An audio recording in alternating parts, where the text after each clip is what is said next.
can help. Yeah, morning clock. Good evening. Good evening. Hi, I'm Angela Garino-Sawai. I'm the Ward 5 Counselor. Welcome to the community meeting.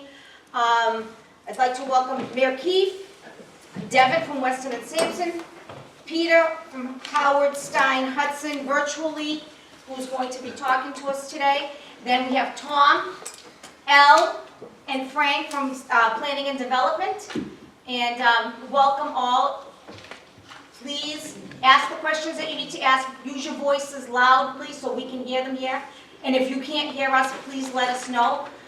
We will be showing you a video today. We'll be discussing both the berm, Riverside, and the roundabout here on the side, and the park. Yes. Thank you. Okay. Thank you, and thank you all for coming out on some inclement weather this evening and being with us to talk. And I want to really give a big shout out to the counselor for setting this meeting up. I know we have a lot of things going on in the neighborhood and we have a lot of things to talk about, so we thought it's a good moment with both projects just to pause for a moment, think about where we are and where we're going, and get your feedback as part of this continuous process. I see a lot of familiar faces that we've seen in this room and other settings to discuss both the roundabout and the park, and I look forward to this discussion. So, without further ado, oh yes, if you have not yet signed in, if you could, there's a sign-in sheet in the back, whether now or at the conclusion of the presentation. One thing I'd really encourage you to do, if you haven't, add your email to the list. We send out regular newsletters and email blasts, sometimes particular to this project, or projects I should say, and it's good to have everyone's emails so we know, if we need to update folks on this project, where to send it to. So, project team, we went through all that, although I would note Julie Demore was also here, transportation coordinator for the city as well. And in terms of agenda, we're going to start things off by talking about the Gibson Park and the berm and the progress there. We'll pause a bit for questions and feedback, and then we'll get into the roundabout, and then end with more questions and feedback. So, Gibson Park updates, we'll start there. So at the last meeting we were at in this room in July, we talked about the proposed plan, and I know this is a little bit small for folks in the back. I can give you a brief on what we're talking about here, but these are kind of the existing conditions in the boatyard site. And this proposed plan would do a few different things. So number one, would build a multi-purpose field, which we could still play baseball, but in addition to that, playing other sports like soccer, and we have big recreational needs we need to meet within the city, and a multi-purpose field helps us best reach all of those needs from a recreational standpoint. We would have new tennis courts, some tree plantings, some work being done on the salt marsh, and the site around the boathouse in phase one. In phase two, we'll be looking to actually do work on the boathouse itself, but we can talk about that at another meeting. And then some additional work around this walkway and some planting of trees and a few different rain gardens to deal with some stormwater mitigation. And underneath the field, there was planned to be subsurface stormwater drainage to help keep the field dry. So that's from the park side what was going on. On the resiliency aspect, which tied into all of that to make sure the neighborhood is safe from flooding, particularly during that kind of nuisance flooding events, all along Mills Ave, going all the way down to the end of the street, there's proposed a berm, which is a vegetated berm to the height, matching sort of high ground, 10 feet 6 inches is it in the neighborhood, to make sure we're protecting against those nuisance flooding events. If the berm is breached, it's not going to protect from every event, but the idea was for the vast majority of the flooding events in the neighborhood, the berm would help protect that. So at the last meeting, if you were not there, I'll give you a recap. There was not widespread support behind the berm, and a lot of questions about whether or not we could have a seawall instead of a berm, just a traditional seawall like we see on Revere Beach. There were a lot of questions about accessing the water itself. So you have folks who have been in the neighborhood for generations, that have accessed the water for generations, whether they have docks set up or they're going swimming. And there is a concern that if we had a new vegetative berm, that you were not allowed to walk over it. There were just a few controlled access points, and folks were not happy, to say the least, that they would lose that more kind of unrestricted access to the water. So that's kind of the summary of the meeting. And to give you an update of where we've been since July, so we submitted our MEPA filing. MEPA is the Massachusetts Environmental Policy Act, and you need to submit a filing for environmental projects of this scale to the state, and then have a public comment period. So we submitted July 1, we had our public meeting, and you all shared your input, and many of you then submitted written feedback, as I suggested, to MEPA. I also submitted written feedback to MEPA on the 23rd of August. Welcome, Representative Turco.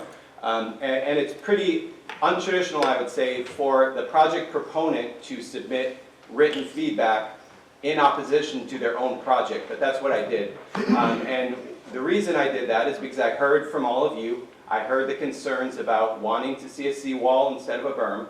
I heard the concerns about wanting more than 3 controlled access points. So I put in a letter to MEPA as part of our filing, if they could provide us either with a written opinion or to actually attend one of these in-person meetings to tell us why a seawall is not a permittable solution. I also asked them if they could give us a written opinion or attend this meeting to talk about whether or not we can have additional access points for the berm. So we got our certificate from MEPA later that month. Certificate is not an approval, it's basically just a response to what the filing is. And in the certificate, they did not respond to my letter. And they did raise some concerns about the maintenance access points that we had already proposed, which led us to believe maybe we couldn't even have 3. And they also raised some concerns, but workable concerns about the berm design. I would say generally things we could work around and find a solution towards. Subsequent to that meeting, with the support of Representative Turco, we held a meeting with MEPA at the end of October where we basically asked once again, can you attend a meeting? Can you send us a written opinion on these matters? What we did here is that a seawall is not going to be a viable solution, but the access points was something maybe they could work with us on. But again, they declined our invitation to attend a meeting. They did suggest maybe they'd get a written opinion, which I then formally submitted a request for a written opinion 2 days later. And I never did get that written opinion, or obviously anyone from MEPA to attend this meeting. But what I did get, and I really appreciated, was a conversation with the Director of Coastal Zone Management at the state. This week we had 2 phone conversations, and that office, just so you know, throughout the MEPA process, they reach out to everybody at the state, all the permitting agencies, and they ask for their feedback on this project. And Coastal Zone Management was the one that brought up the feedback about you can't have a seawall, it needs to be a berm, you can only have 3 access points. So that was really the person we needed to talk to. And the director of CZM told me unequivocally that a seawall is not something that would be allowed.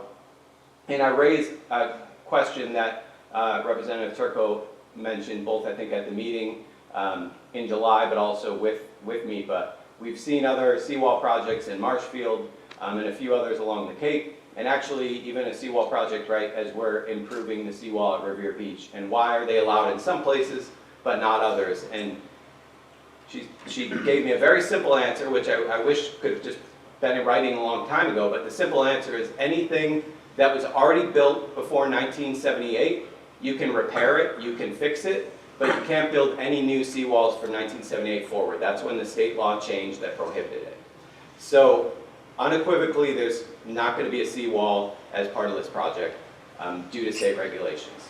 She did indicate that there could be some flexibility on the access point question, but again, I think we heard loud and clear from the neighborhood at the meeting in July that just generally the berm wasn't a desired solution. So I've shared a lot of bad news, but the good news, and another thing we did here at the meeting, was a lot of folks complaining about the drainage itself in the neighborhood, or should I say the lack thereof, right? Because there's not a lot of underground drainage in the Riverside neighborhood. So we applied for a grant through the Housing Choice Program, and basically we made an argument to the state that because of this new development happening, it's always a good way to help leverage a development to secure public investment. And they listened to our argument, and we got a $280,000 grant to secure drainage designs for the Riverside neighborhood. It's a $380,000 project. Thank you, Mayor Keefe, for giving us the other $100,000 to make the project work, but we now have money to actually design drainage improvements for the Riverside neighborhood. So, thank you. So where does that leave us today? We've been thinking a long time about next steps for this project since we last met and had all these conversations. And this is where we feel like we are today, and I want to stop after this and get everybody's input. But based off of everything we've heard, our thought now is to design the project to exclude the berm and to focus on park improvements only. So that includes everything that I mentioned but the berm. It includes the boathouse and the boatyard and all of that good stuff.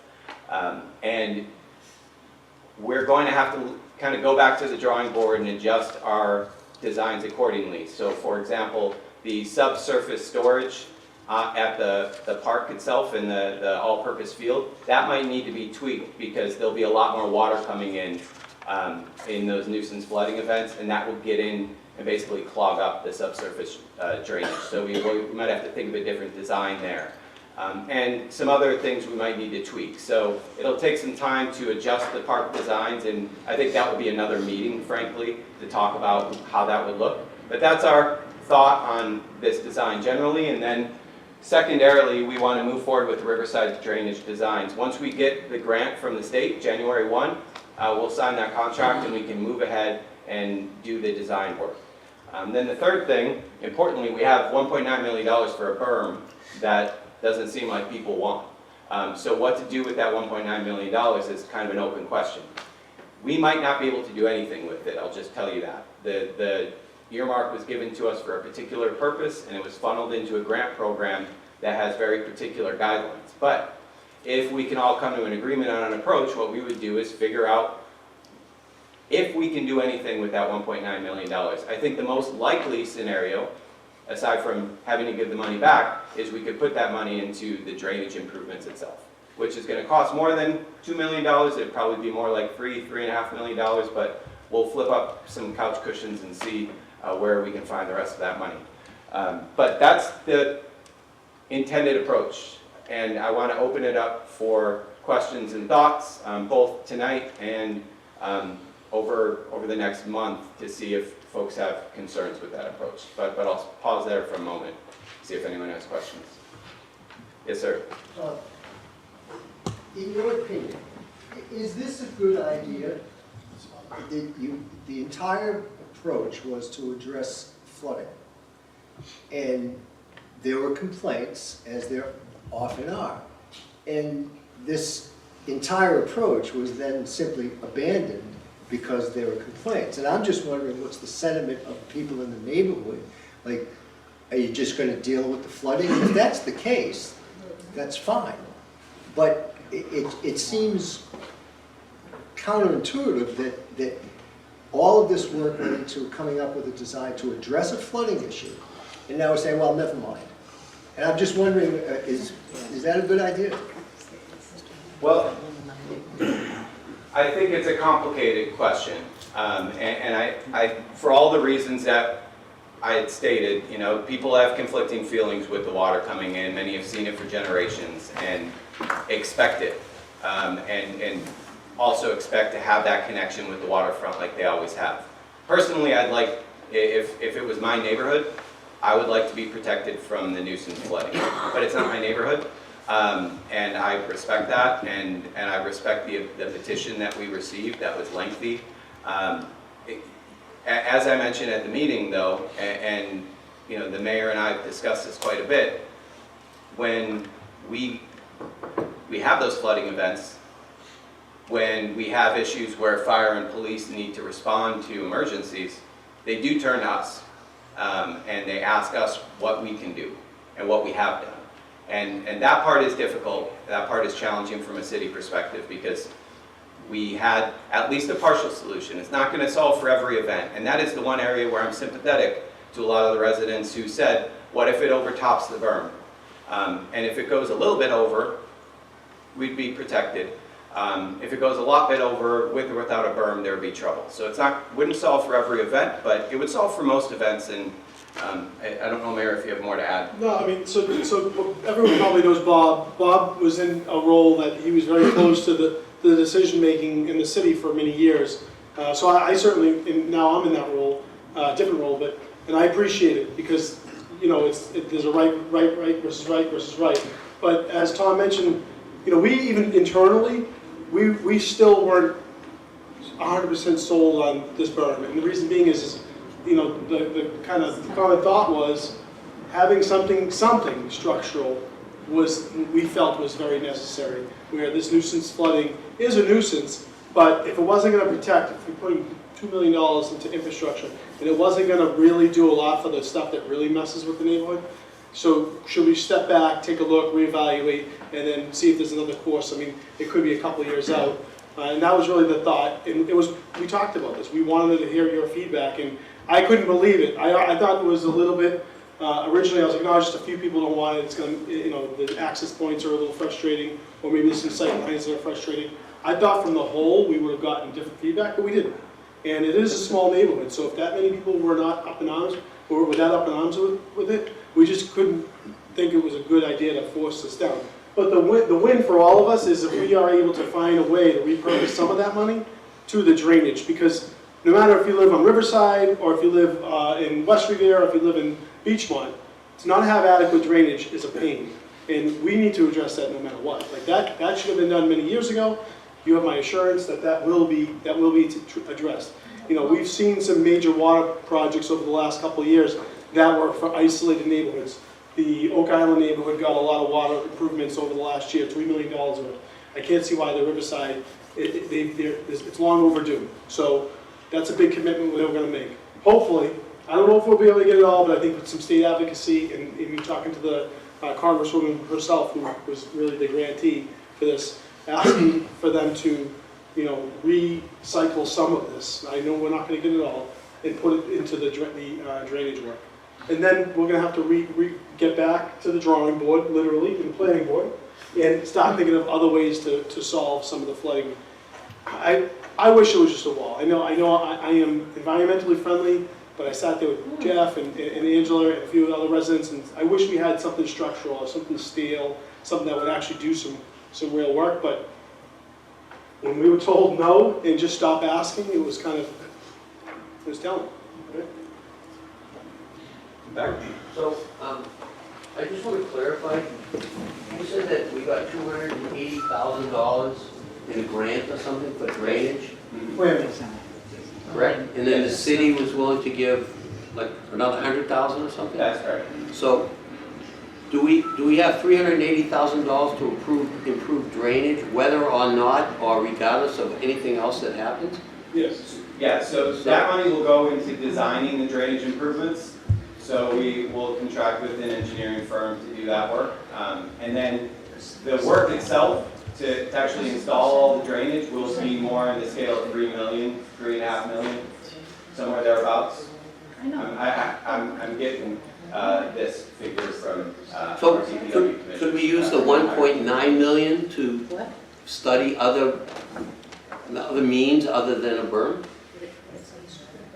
So what he's asking is, can we use the $1.9 million that was meant to go towards the berm for something else? We don't know.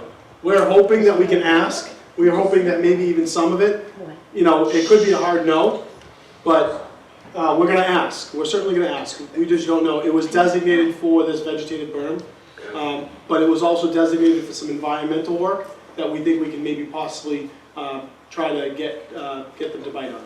Can we study a gate?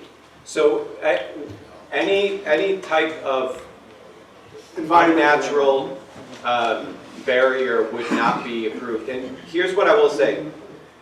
There is, whether it's a wall, whether it's a berm, whether it's we stack up a bunch of Jersey barriers to a certain height, you can't, whatever you build cannot be any taller than that berm is. I think that's our central challenge that we face, is that we have to tie into the high ground in the neighborhood. If we don't tie into the high ground and we build higher than that, what's actually going to happen is It's like the experiment you do with your kids in a bathtub with water displacement, right? Water's got to go somewhere. So if we build something higher than the high ground, it's going to push, and it's going to find that low point. And that low point is 1A. And that low point is an evacuation route, right? So if we're in a really bad flooding situation, we can't build that wall higher because it's going to end up flooding 1A, and then we're all going to be in trouble. So the only other solution in that respect would be to raise 1A itself, or there are some discussions for a broader study by the Army Corps of Engineers that would look holistically at things like a tide gate, but that would be more than just for Mills Ave. That would be for Revere, that would be for Lynn, that would be for Malden, but that's in a much higher figure, and there's actually federal money that's secured for that, but there's local matching contributions that would be needed from all the communities, and we couldn't use that money to pay for it because you can't use federal money to match federal money. It's prohibited. Yes. Does anyone ever thought about dredging? If the actual river is deeper, it will hold more water. And I think I've only been in the neighborhood probably 10 years or so, but I think they used to dredge at one point. They did. And the flooding wasn't as bad. Right. So it makes sense, you got a bigger tub, it holds more water. It does. That's out. That whole area is outside of our scope, but that would require a federal and a state solution. So our berm was going to cost $2 million. That's a lot more zeros. That's all I know. So it's an expensive solution and one we'd need some really federal support behind. But it could possibly work. Well, I don't. Yeah. theoretically, once the tide reaches a certain level, regardless, I mean, you can't hold the ocean back. It's going to reach the same level inside the river, regardless of the structure. Do you know what I mean? Yeah. Talking about the whole Atlantic Ocean. Yeah, it'll fill up still. Which that's probably why they stopped dredging. Yeah.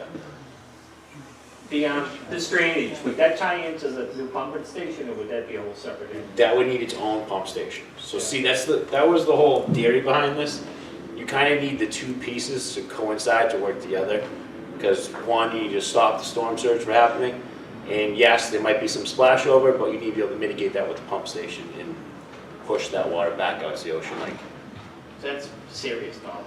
yeah. That's millions and millions and millions. No. But it's What did we just spend here what's that? on this one? The berm? No, The pump station? We just It's 400. yeah, around like $400,000. Yes. And correct me, I'm under the understanding that there's no way that a berm could be placed actually on the beach rather than on the hard surface of Mills Ave. Yeah, I'll look to the project team and see if that's studied, but I would think it would lead to a lot quicker erosion, which is something we fight against one way or another, but I think you gotta have some solid ground to work on. We thought of that, moving it further towards the river. Yeah.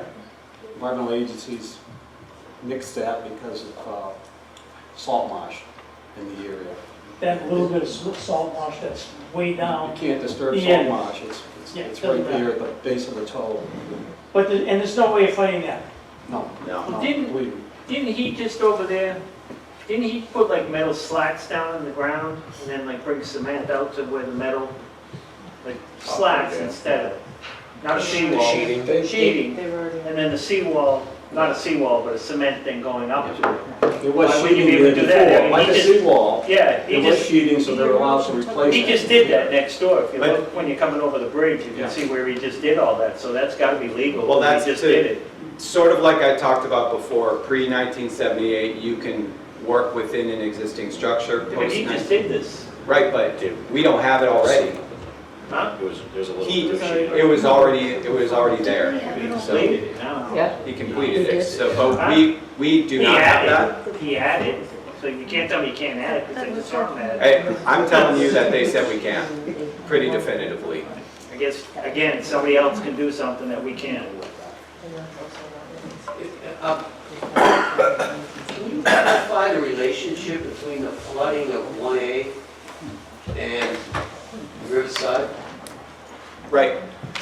So if, I wish I had a diagram, but if you've got, I think we all know what it looks like. yeah, I know, but it's good to point to. So if we're tying in the berm from, let's just say roughly at the boathouse, Yeah. right? That's one point of high ground.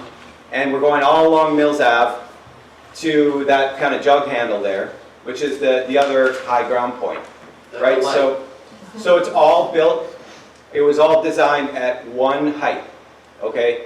So that's because that's where the height is. So if we went higher than that, in those larger flooding events where the Atlantic Ocean's coming in and there's nothing we can do, the water's going to push against, and instead of going over, it might not do that, that's true, but instead of going over, it's going to push up, push up, push up, until it gets to that low point, which is 1A.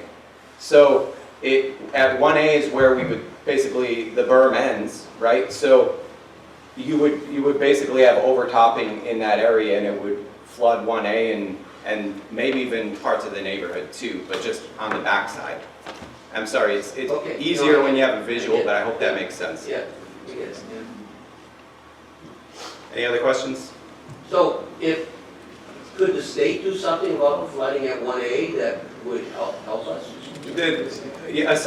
So the best thing we can do is a long-term solution to raise 1A, which we've actually talked about with MassDOT, and there's been some previous studies that have been done, and it's something we're exploring, but that's a longer-term solution. Is it a solution to our problem? It could be, it's an expensive one, if you think about logistically how complicated that would be. But it A lot would, of dirt, it seems to me. yeah, it would be a lot of dirt and a lot of engineering and a lot of concrete too. Wouldn't this be a good time to do it since we're gonna do the bridge? Yes and no. Yes, it would be a good time knowing that they're spending, I don't know how much money on the bridge itself. So the state, just like us, only has limited dollars to work with. There are different grants we can get to design something, and that's really our first step because it's much cheaper to design than to build something like that. And we're exploring a few different grant opportunities. There's a couple federal ones that are available now. I'm not sure if they'll continue to be available, but if they are and they're appropriate for what we need, we'll explore it. We always knew the berm was a good solution for today, but it was never the best solution moving forward. The sea levels keep rising. Thank you. You're welcome. Any other questions?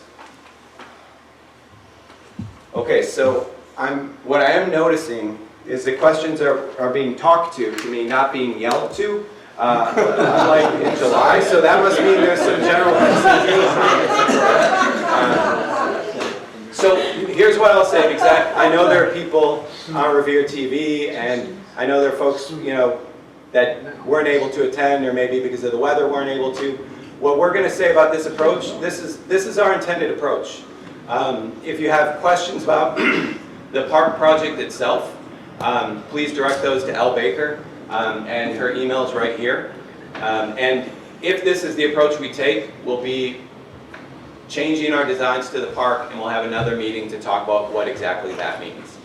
If you have concerns about the approach that we've outlined here, please submit by the end of the month feedback via email to the counselor, Counselor Angela Barrino Sawaya. And as ward counselor, we're going to defer to her as the representative of the neighborhood to tell us if we need to change course. If we don't hear that from the counselor, we're not going to change course. This is what we're going to do. All right. So, on to the roundabout. I got one quick question. Yes. You were talking about the park, were we gonna talk about more about the park, or is that coming up at a later time? That'll come up at a later time. So, because we don't even know what our designs will look like now. They're going to change. Are we gonna lose part of the park, like even 5 feet? We'll be gaining more parkland through this project, and that is part of what you'll be able to see here. Thank you. You're welcome. Okay, so the roundabout project, just to show you existing and proposed conditions, and I recognize this is pretty small, so I'm going to just do something quick on the computer to blow it up to make it easier to see. All right, cool. So here's where we are today. Here's Gibson Park. Here's the existing on and off ramps to Route 1A. This project is going to be a two-phase project.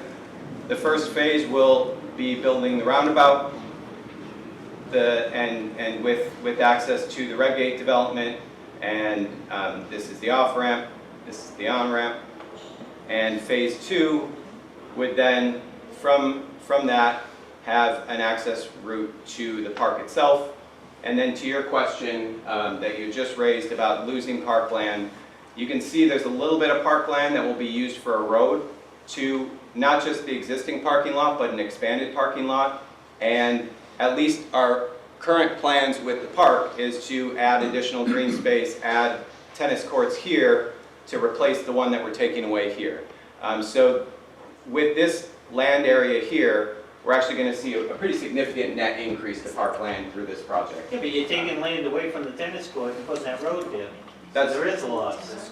that's correct. There's a loss, but it's being, this entire piece We of own that land anyway. way up. We own that anyway.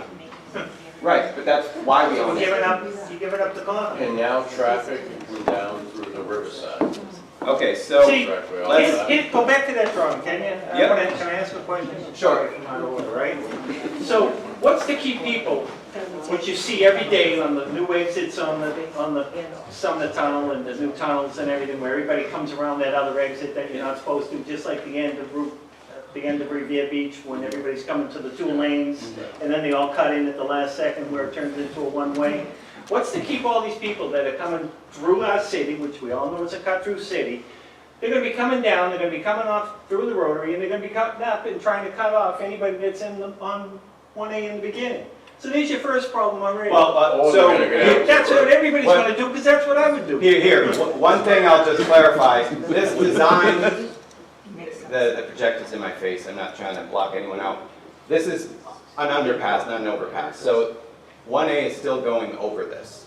This is just to show you all what the road looks Coming the other way. like. No, he's talking From about- Lynn, if I come from Lynn, Yep, and I gotta go, I'm going to work, okay. Where are you going? and I'm stuck up here all the Ron, are traffic. you going into Boston? Is that what you're saying? Just say, I'm heading to Boston, Walden, or up to Revere, Okay. right? And I'm coming from Lynn, all of a sudden I hit where the cutoff is, and that's all backed up, but there's nobody cars in that cutoff. The first thing I'm gonna do is take that cutoff, go through the roundabout, and come back up here and cut everybody off. Just like everybody does at every one of these exits that exist that Does way. that, in everyone else's experience, is that a normal thing? Because I, Go to Boston. no, I'm saying with the traffic backing up to this far.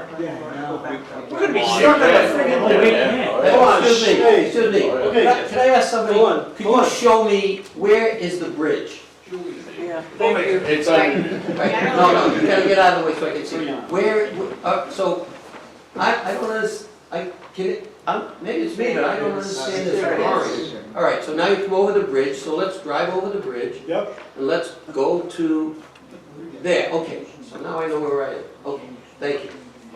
so theoretically, can they go right, cut through the park? Yeah, go right, They go around that rotary, yes, that way, Yeah. go, nope, go Up back here. to red, can they cut through into there? No. Trying to get anything from there. Okay. That access will be closed. So- On the riverside, that access will be So, all right, Thank we you. kind of jumped right into the Q&A, and that's fine. I kind of figured that would happen with this part. I'm getting flashbacks to July, but the parking lot here. So we're doing a couple things with the roundabout, and yes, to confront the elephant in the room, a big piece of why we're building the roundabout is to provide emergency access for the 291 new residents that live here. Because the difference between building this roundabout and not having the roundabout is about a 4-minute difference for Open the gate up, it's still Could- probably If you there. could let me finish. So the 4-minute difference could be the difference between life and death in an emergency event. Julie. So, Julie, thank you. Julie. so just to address that, that is one reason we're building this. Another reason we're building this is in the several meetings that we've had since 2020 leading up to this project, we heard from residents in the Riverside that did not want people cutting through their neighborhood to get to and from the park, or doing exactly what you had suggested, to have this be a cut through.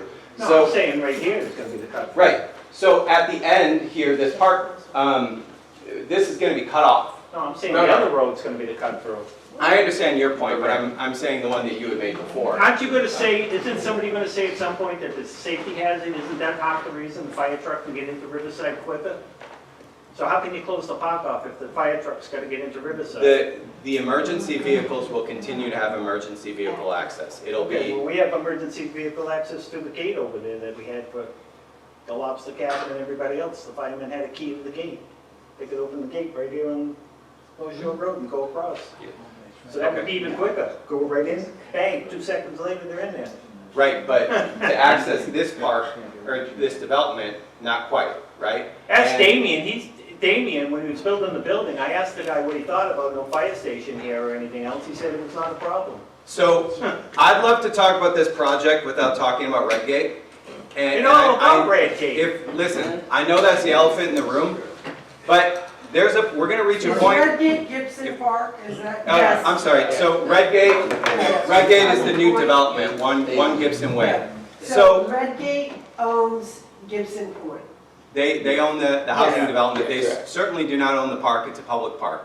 And No, so, I know But that, they own I'm the land. saying. Unless you read the ad, then it sounds She said Gibson Point, not Yeah, Gibson yeah, Park. got it, I didn't mean Gibson Park. yeah, Sorry. correct. No, thank you for clarifying, and I'm sorry for misunderstanding.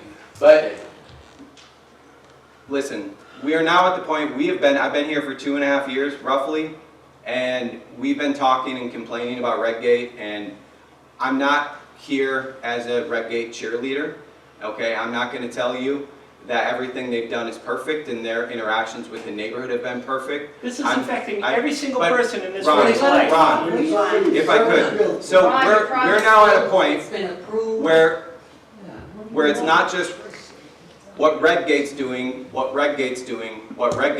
it's what 291 households that are now your neighbors, who you'll see at the park, who your children are gonna go to school with their children. They are Revere residents now, and we're at that point where I think we need to realize that I wasn't here when it was developed or when it was permitted, okay?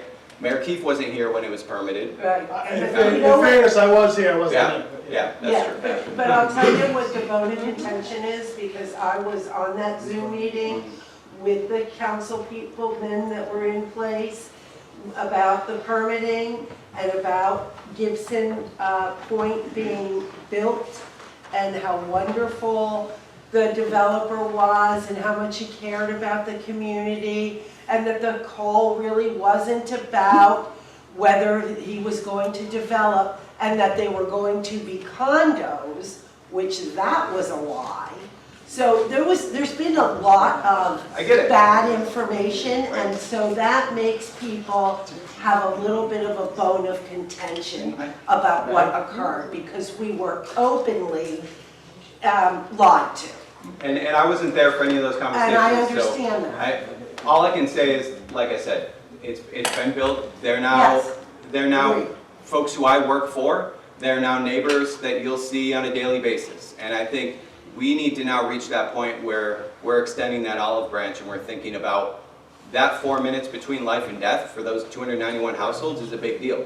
And the park improvements that we're getting through that development, make no mistake, all the money we're getting for the park, all the money we got for the drainage, we are only getting because of that development. And I get that that's an uncomfortable truth, but that's how development and grants often work. They're tied to housing projects. So it is giving us a lot of good things as well. But we are at the point where let's talk about how to build a better neighborhood as residents together. And so, Solutions. yes, So- yes. What is your suggestion as to how we make this better for us? My suggestion and all the engineering work that we've done for the roundabout, both in current and looking into projections, shows that this has sufficient capacity to manage the traffic flow coming in and out. And one thing I wanted to show before I get into the actual formal presentation, because we talk a lot about this project and compare it to other roundabouts, and I'll say rotaries, and part of that is because in Revere, if you ask me what the 3 worst rotaries are in the state, I think you all know where they are, right? So understandably, I think we all get some fatigue when we talk about new ones. But before we get into the details of this, I just want to show you all one thing. Okay, so I don't know if you've ever driven through Brown Circle before. That was a joke, but here it's massive, That's Squire Road, everyone. Squire Road. Squire Road being Yes, Conway. right? 107, Square Road, Yep. 6. Yep. So here is the roundabout in the middle of Brown Circle. Okay, so you could actually fit 4 of those within Brown Circle, and you still got a little room to work with. I don't know if that's an engineering approved solution, but I'm just showing you we got a lot of difference in scale between the projects, and similarly, Can you tell me, you know Yeah, how but many the cars I go, don't- I don't- smaller what are you the comparing it roundabout, to? the more how traffic many you're gonna cars get. go through The Brown more Circle? congestion it is. significantly more. Yeah. So, but that's kind of the point, is because not only do we have our own rotaries that are a mess, we have one in Lynn too, and a lot of folks pointed to the one in Lynn. And you can see all the vehicles here, it's a different level of volume, and it's a different size roundabout, right? So you can see it fits within the landscaping area, and part of the issue, you could fit 3 of them in there, if my computer works, you get the point. Yeah. And so, the point I'm trying to make here is, these are different solutions to different problems, and the scale and volume of traffic you get in that area in Lynn by the Market Basket, or at Brown Circle, or at Bell Circle is significantly different. If you're getting off out at 1A here, you're more than likely gonna have a good reason for it. And the reason would be to get to where you're living, the reason would be to get to the park, the reason would be to get to 1 Gibson Way. And so, to answer your question, I think this is the best solution for this new development and accommodating that, and accommodating the park improvements without bringing the traffic through the riverside. And we brought 4 different alternatives to the state, and this was the only one that they considered. And before we get into a little bit more of this, I will just say, I guess, how many folks have been to a meeting on the roundabout before, if I could just see a show of hands? Okay, so some of you are familiar, hopefully you've seen some of the designs. The last time we met, the designs are relatively unchanged from what we saw before. The biggest change is here coming off to the Lynn Way. At the last meeting, we heard a lot of folks that were complaining because it already happens, and now that you're going to have people coming from the park and coming from Redgate onto the Lynn Way, there's this, what we call a slip lane, which is just an excuse for people to speed through from the off-ramp onto the Lynn Way, and people were complaining about speeding on the Lynn Way. People were complaining about pedestrian safety, getting across to the new pedestrian crossings we have. So the biggest change since our last meeting in that area, we're going to have sidewalks, we're closing off the slip lane, and we're going to have a stop movement for any traffic turning right. The idea being, thank you.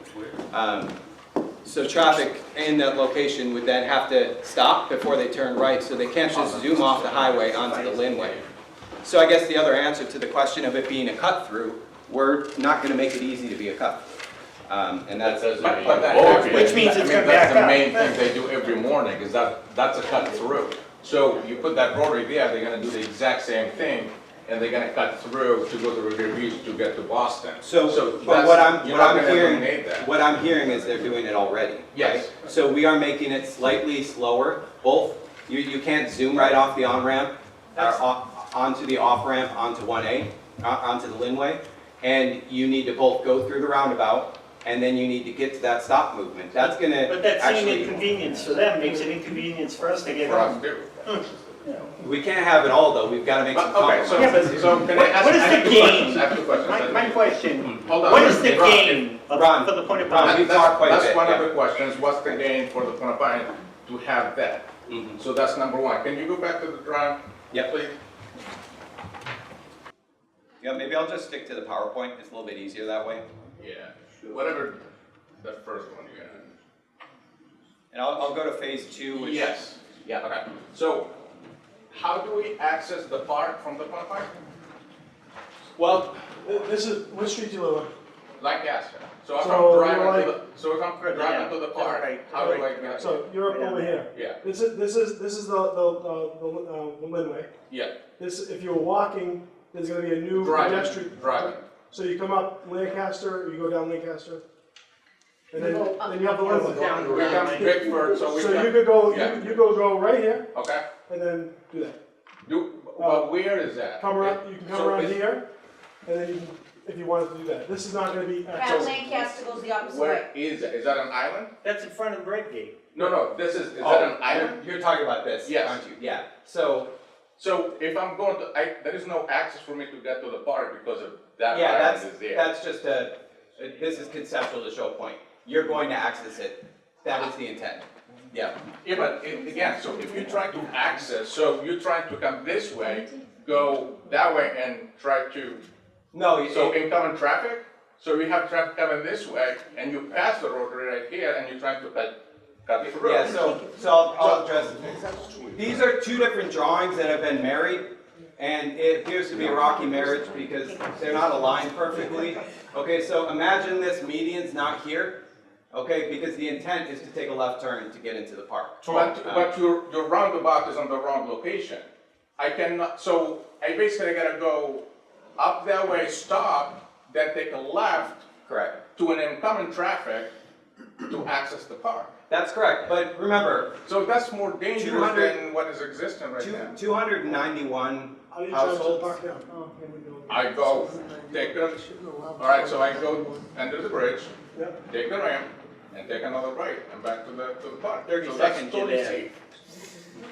The problem is, for me, I don't really care about the 291 units, I care about me, because I've been here for 65 years, and that's who I care about, me and my family. But when I care about all these people there, wanting to get home to their house. So can you go back to the car? Can I say one more thing? So this whole roundabout was presented as a better access to the Gibson Park Yeah, for more safety It is. to the resident. right. So phase one is to have your roundabout here to have access to the Gibson Point.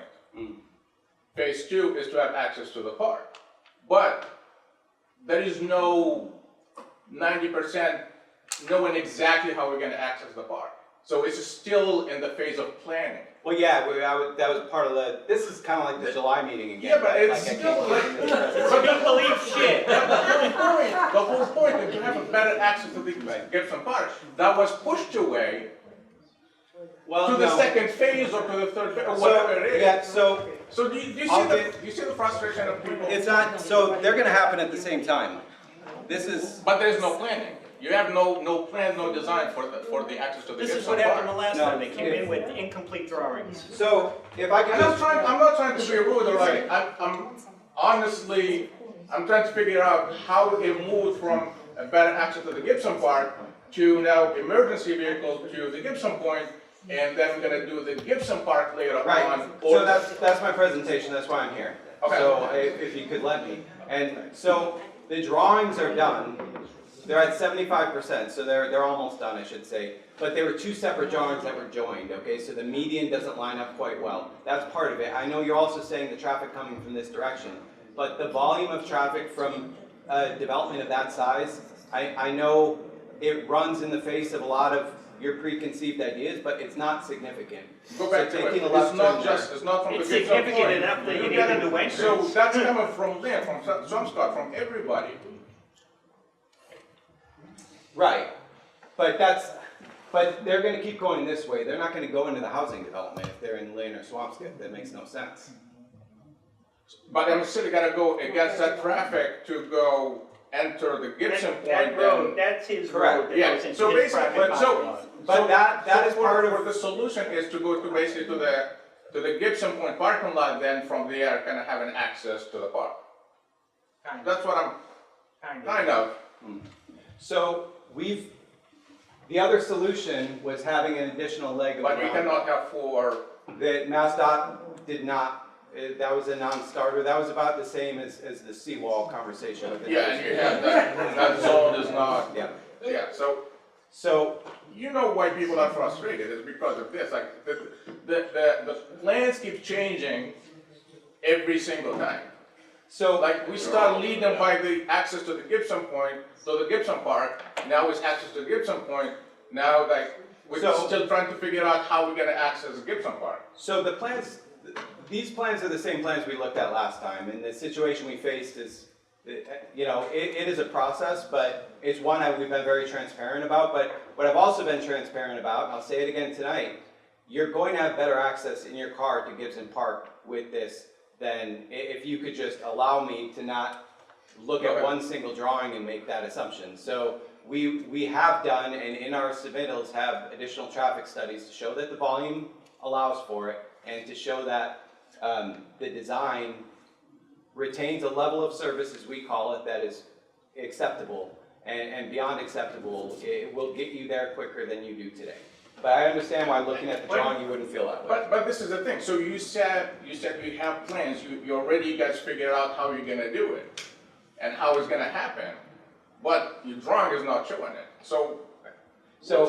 Well, let's just get into it. So, all right, so phase one of the project, which is just the roundabout itself, 100% of this project footprint is within the state right away, and it's going to require an access permit from MassDOT to construct. We submitted the 75-100% design plans earlier this month. Phase one includes the roundabout and the adjacent connecting infrastructure, including there's a shared use path that is a much safer way for pedestrians to get to the park than they have today. And all of that will be included in phase one. This phase will provide access also for emergency vehicles to the development. So phase one, where we're at today, all the traffic studies and analyses have been submitted as part of our MEPA filing. You can review it at your leisure. It's really exciting bedtime reading. And the Gibson Park Access Drive shown in the concept plans is the preferred alternative. The environmental requirements for this phase are significant. Oh, sorry, I skipped into phase two. All right, so phase two, the Gibson Park Access Road itself, that road that we're kind of talking about here, that's at 75% design. Obviously, 75% means we got about 25% of work to do, and we still need to talk with the state and get their final approvals there. A lot of that will get borne out in the feedback we get from them in the MEPA process. Tom, can I yes. ask you a question on the phase two? Can you talk about the what's the word? Article 97? Yeah, the chapter 97. Can you explain that to people? Yep. And also explain that potentially that road is not going to be the solution, and is there a plan B if that road is not approved under that chapter 97? Okay, so chapter 97 is a law that that basically protects open space from being taken for other purposes. So I think it was passed in the early 80s. Before that, towns would take a park and turn it into development for revenue, right? So the protection within Article 97 basically states that if you take any parkland, you need to compensate that parkland with additional parkland, usually at least 1-to-1. So if you're taking 5,000 square feet away, you need to compensate for it by giving 5,000 additional square feet. And in our case here, we talked with representatives at the state about whether or not this is an Article 97 taking, because this is a road in where a park used to be. Now, one argument you could make is it's a road for the park. It's a road to access increased parking and increased amenities at the park. Like I mentioned, we are building a new multi-purpose field. That's going to require, for larger events, there's going to be families that are going to be taking their kids to the games, and we need more parking. So this road does serve the purpose of a road for the park. That's one interpretation. The other interpretation, you could say we're taking parkland to build a road. So we would need at least a 1-to-1 compensation. The good news is, if we could go back to the original slide showing all the park work, this is all green space here. This is going to be new tennis courts. So we're actually, it's probably like a 5-to-1 compensation. We're providing a lot more parkland than we're taking away. Yeah, but we own both. Yeah, but that doesn't matter. It doesn't? Well, no, I mean, Play tennis, Ron? You play tennis, Ron, to be honest, let's go. So- Play tennis. No, but giving freaking land away. He doesn't play tennis. but Ron, we're still going to own this. And we're still, the ownership isn't changing. Say what you will about them, this road is only for us. This road is for the park. That's not even. This road is my for concern, Revere to be residents honest. who want to access the park. So we talked with the state. We have no concerns about the Article 97 approach, nor do they. it's a matter of whether or not we have to do the filing. We're confident that we're providing way more parkland in this project than that sliver of road that we're taking away. So I'm not concerned about that as a hurdle through this project. But it does take time, and that's why we separated these two things. From a permitting standpoint, and I can kind of get into it. Well, here, looking back again, all of this work in phase 1 is super complicated from an engineering standpoint. It's super complicated from a construction standpoint, right? We're gonna have to have phasing to make sure that we're not causing delays on 1A for all of you to get to and from work. We're gonna have to make sure that we're coordinating with MassDOT, DCR, and all the other state agencies. That's super complicated. Here, we're building a road on our land. Really easy. From a design and an engineering standpoint, it's really easy. What's complicated is Article 97 that takes more time. So from a timing standpoint, designing and constructing this road and this roundabout is going to take a very long time. As that's happening, we're going to be working through the permitting for the Article 97, and the intent is to do these at the same time. Honestly, it wouldn't make sense to build a road to nowhere, but this road could be built in significantly less time. It could be built way before, as long as we work through all the permitting. So they're phased for strategic purposes, but they'll be happening at the same time, if that makes sense. We call it phase 1 and phase 2 because phase 1, what we're applying to the state for is this, because we know it's going to take longer to design and construct. Phase 2 is the second part of our application, and we'll have to come back to them for that when we tweak the designs and get clarity on the Article 97 issue. Can I ask you a question? If I could, yes, and then Ron, I'll go to Could you. you just clarify something for me? Because Yep. I think that what I'm having problems with is the scale of this picture. If I'm in the riverside, I need two questions answered. From the riverside, how can I drive to the park? Can you show me on that map? So, Can't. Yeah, That's that's closing I it. gotta come down Mills Ave, how far down, I cannot drive to the park? you Can't can't get in the drive parking to, lot. yeah. You said Mills Ave? Mills Ave. It's So a glacial road around the road. You That's actually there. That's not Street, Mills. that's not Mills Ave. Mills So- Ave Yeah, is that's at the top. right, okay. Top back. This is Mills. Yes. Yeah. So you're still gonna go here, there's still gonna be an access point here? No, you No, won't. there I is just said there's It's gonna be a closed gate off? there. No. But that's, again, that was the concern we heard about people Oh, cut. driving, cutting through the neighborhood. And Absolutely. we heard at that time a concern that overrode the need to drive to your neighborhood park.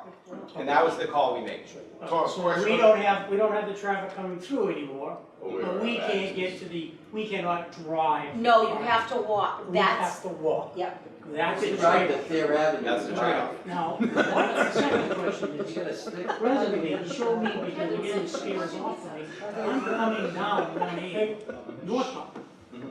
I'm coming into the riverside, southbound. Coming down southbound, at what point can I access the riverside? It's the same problem.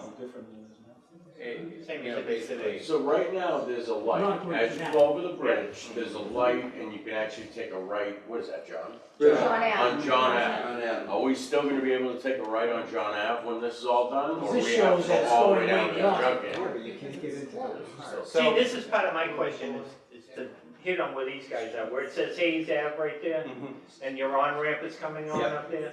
I mean, I've physically been there, and you're making it look like it's gigantic, Right. and I know it's quite tight. Mm. What's the actual distance this on-ramp's gonna be from those houses that are right there on Hayes Ave? If I could address that question first, I feel like it's an important one, and then get to yours again.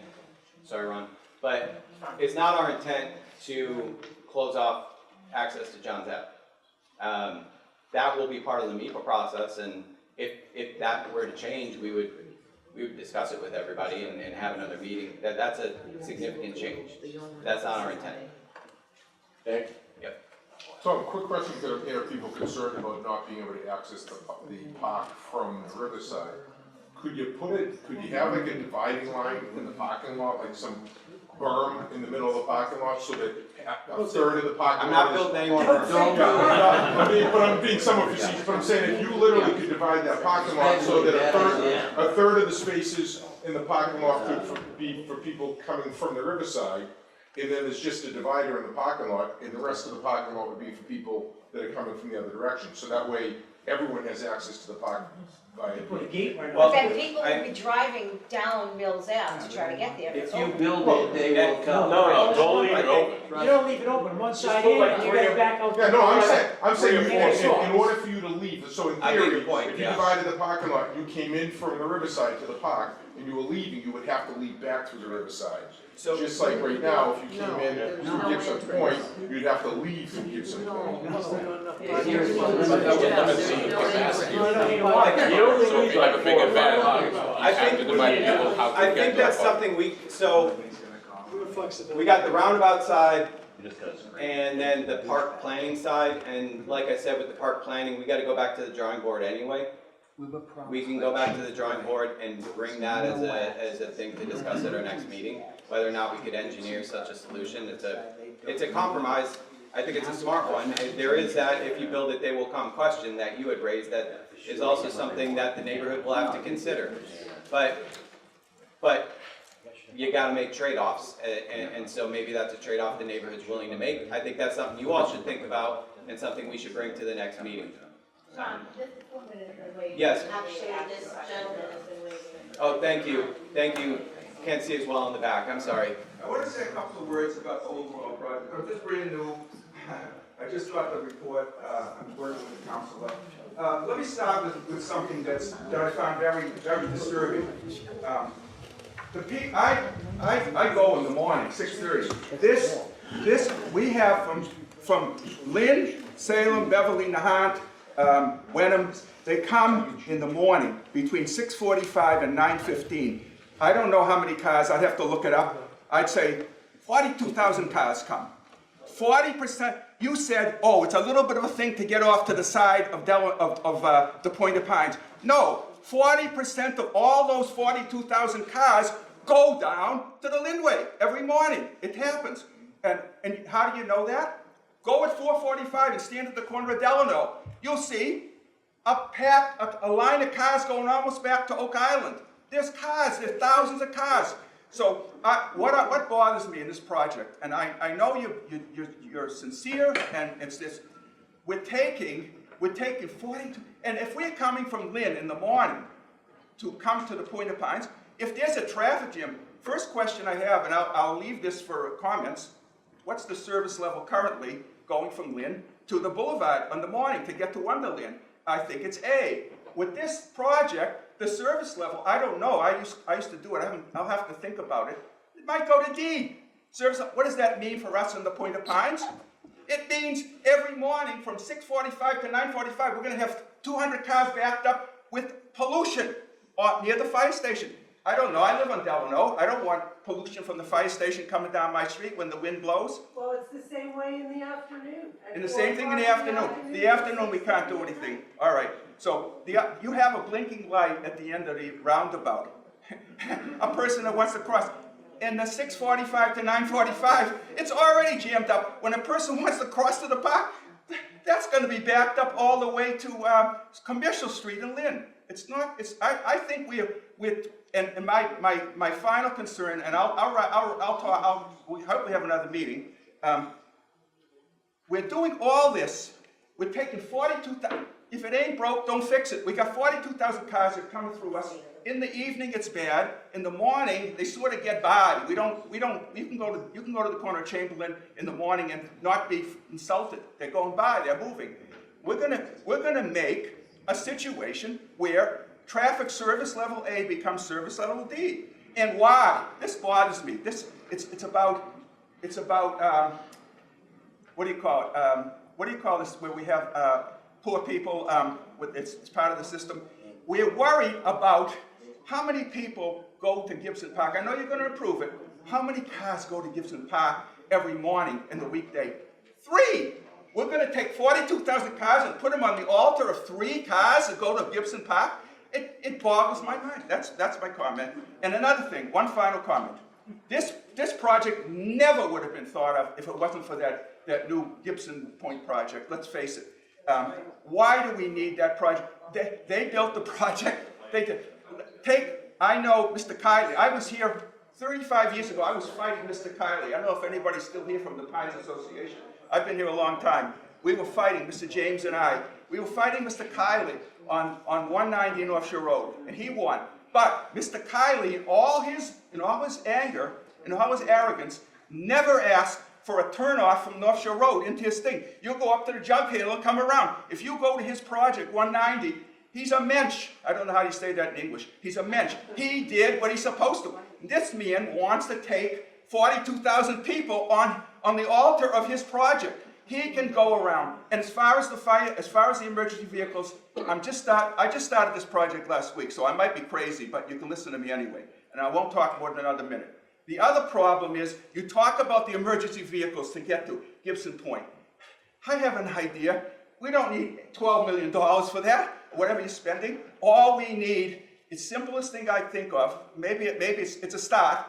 All we need is the fire station that's open, has a button, and if anything happens over that point, they push the button, it might be, and it closes the bridge for a minute, and the truck comes by.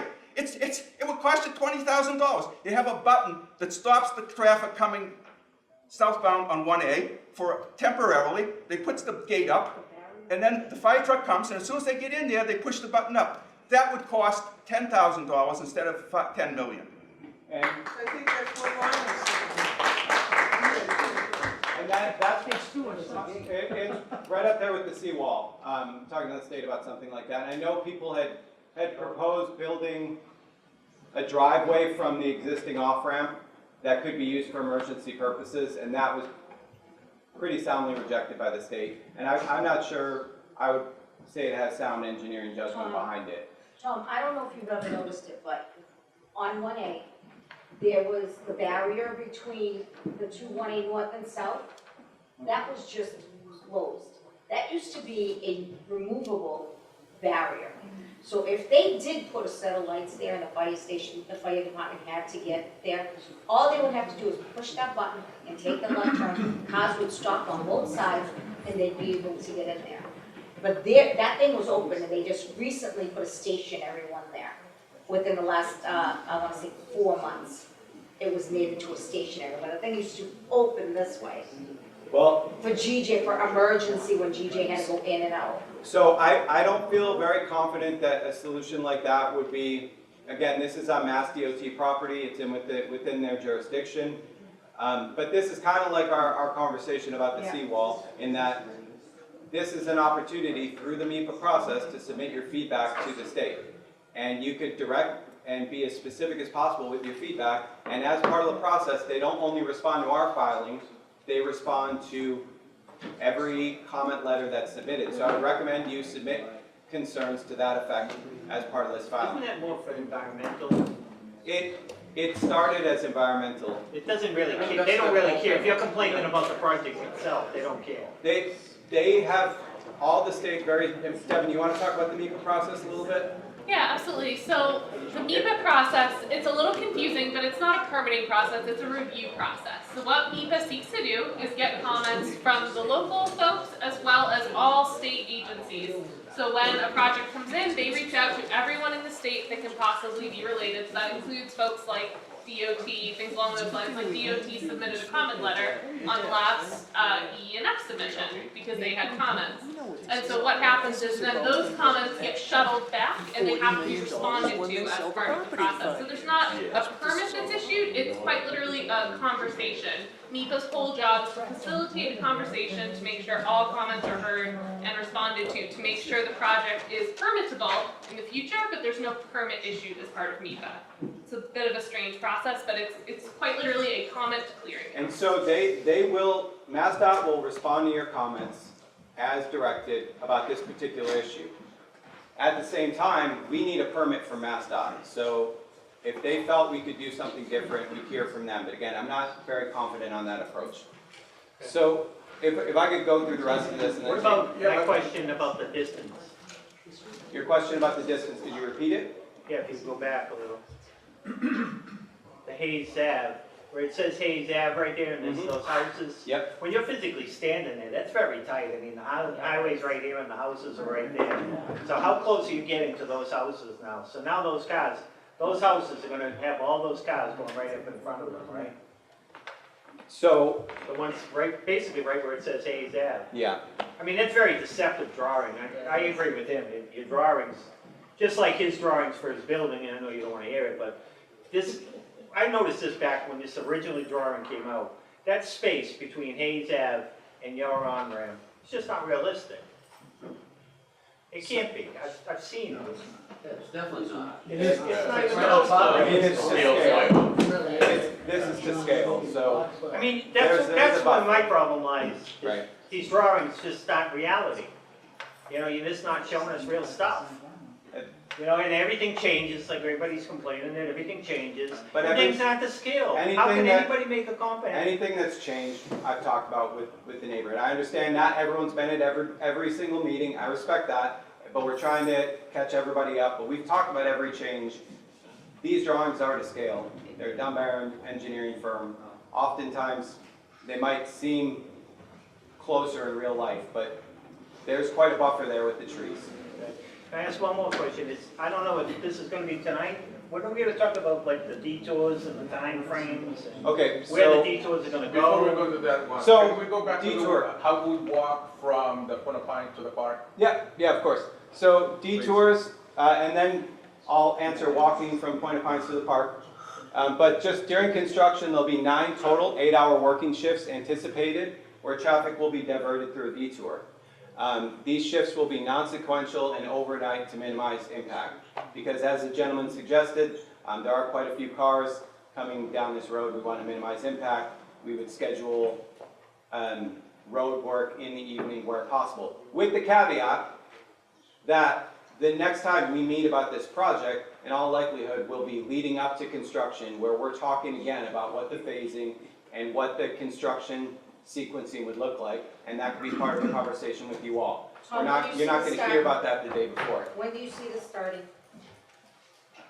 That's a good question, and that can roll us into, and I know you asked another one and we'll get to it. So we've got to work through the MEPA process. We've got to get our construction access permit. Ideally, we would be going out to bid this spring. Okay, I have a question now with the construction. Mhm. Once this construction starts, what are we going to do with the workers? Where are they going to park? Because I know Lancaster suffered a lot with the people parking on, we only have one side parking in the Point of Pines. Yep. So if the construction workers are taking up all our parking spots, Yeah, where so- are we going to park? They take up all Gibson Park too. Yep. Exactly, they were So- taking all of Gibson Park, and I was calling, having them ticketed and kicked out of there every Right. single day. Right, so this is our project, so we'll work with the contractor on a staging. Yeah, and He's somebody right. else played a big role there too. But, So what are we supposed to Well- do in the neighborhood that's 24/7 no parking? yep. So that was a big change that I think is important, that will make it different this time around. But we're gonna have to work with the construction firm on developing a staging ground and developing a strategy for addressing this issue. The most likely scenario could be using the boatyard, depending on where we are with that. There's some environmental permitting we need to work through there. But then they'll be having to drive through Mills Ave, something that we're trying to avoid. All right, so here, one thing I'll say about the housing development, that wasn't our project, right? We're paying these people. We won't pay them if they're having their workers park in the neighborhood constantly and they're not listening to our feedback. So we have a little bit more leverage. It'll probably happen because construction workers sometimes will not follow all the rules, right? Like we all do occasionally when it comes to parking. But we have a bit more leverage in this scenario, that's all I'm saying. And to answer your question, I'm gonna answer the one about pedestrian access, and then I'm gonna get to next steps and where we are. And you said work is gonna be overnight? I just can't believe It's something that we'll be 8 days. discussing as we get closer to permitting, but Because that's I the live in intent. Lancaster, if you guys gonna Yeah. work over, or they're gonna work overnight, doesn't mean I'm not sleeping. Understood. That's impossible, Just saying. 8 shifts. No, 8-hour shift. Huh? 8-hour Yes, How sir. many? From what time? Oh, I don't Fred, know. did you have, I don't think it's that Fred. baked out yet. did they have their hand up next to you? No? Oh, I said, why don't we have Fred Dave, we can use any of that parking lot. That's a great suggestion. They will have the rotary, the Yeah. foundation, you can pass on. That would be a nice olive branch, wouldn't it? Yeah. So, I think when we next meet, we'll talk about what that strategy is gonna be. It's a bit premature for us. Oh, yep, Ricky. I had a quick question about on construction. What's the city gonna do? I mean, right now, you're talking about people going 1A south. And to go north, like point to get to Pines, you're saying to cut into Archer Ave, Mills Ave, turn around.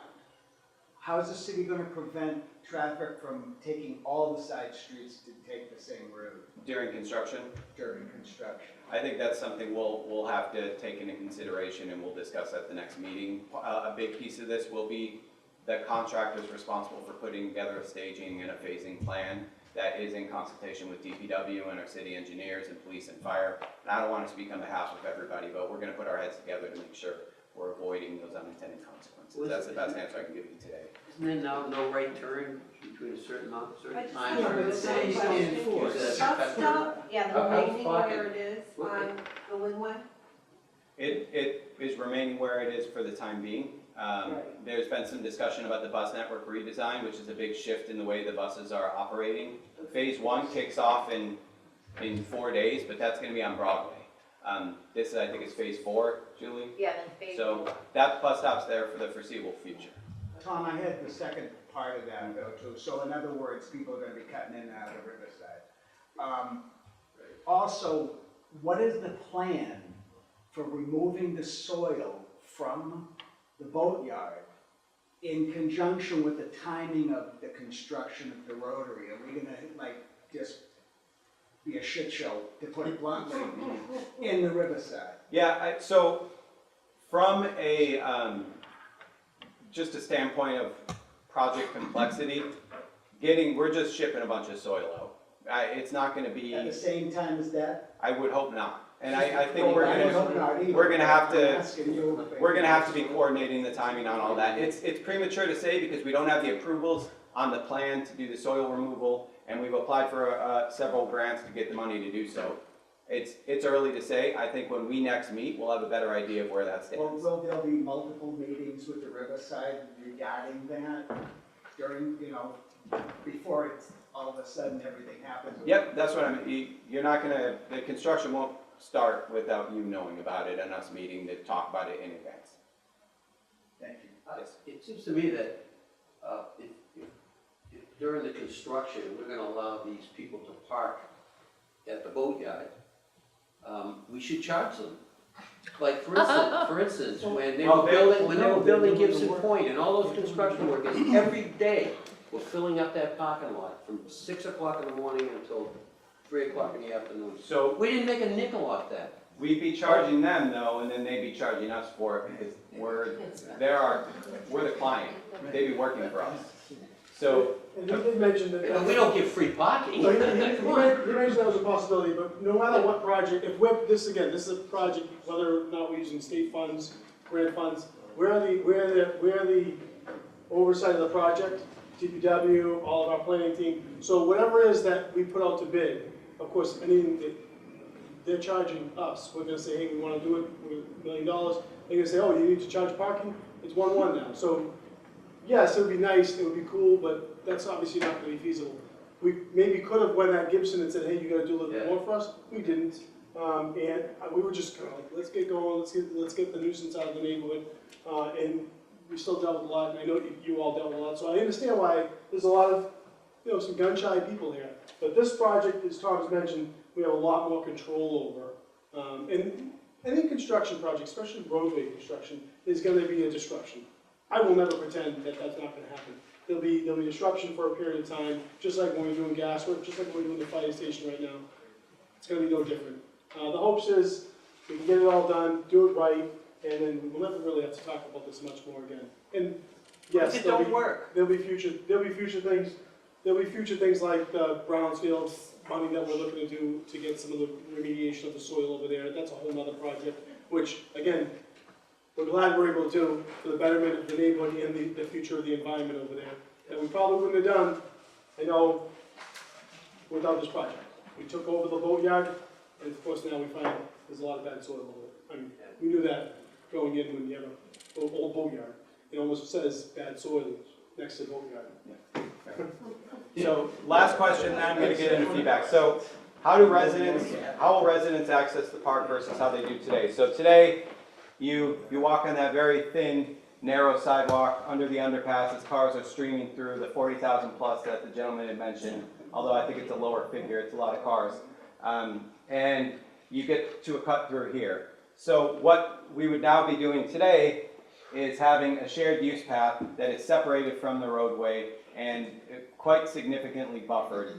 That is much wider, and you would walk through and cross over here.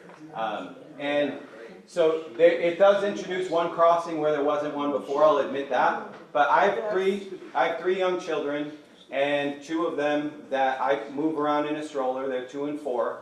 And I did volunteering work at Volunteer Revere at the park this summer, and I took my kids and walked underneath that underpass. Thankfully, I guess it was just my 8-year-old. And I didn't have to have a stroller, but if I would have had my 4-year-old, who's crazy, and my 2-year-old, and walking on that thin, narrow patch of sidewalk, I would have to worry about them running out into the street like they do all the time, as toddlers are prone to do. So this is a safer path. It does involve one crossing, again, I'll give you that, but it's separated, it's buffered, and it's much wider than what we have today. It's like 2 crossings compared to the one we have today. Mixed use. It's like bicycles. Sorry, good question in the back? You accommodate bicycles on the shared use path. Yes. Tricycles too. Unicycles if you like. The sidewalk right up to the apartments on either side of the bridge, how are you gonna make that wide? So, Are you gonna take some of the street away? So there's some Like you walked under room it, right? in, yeah. So there's some room in the right of way to work. What does that mean? Pete, got our engineer on the line. So the question about how are we getting that extra right of way space underneath the bridge? What's the cross section there?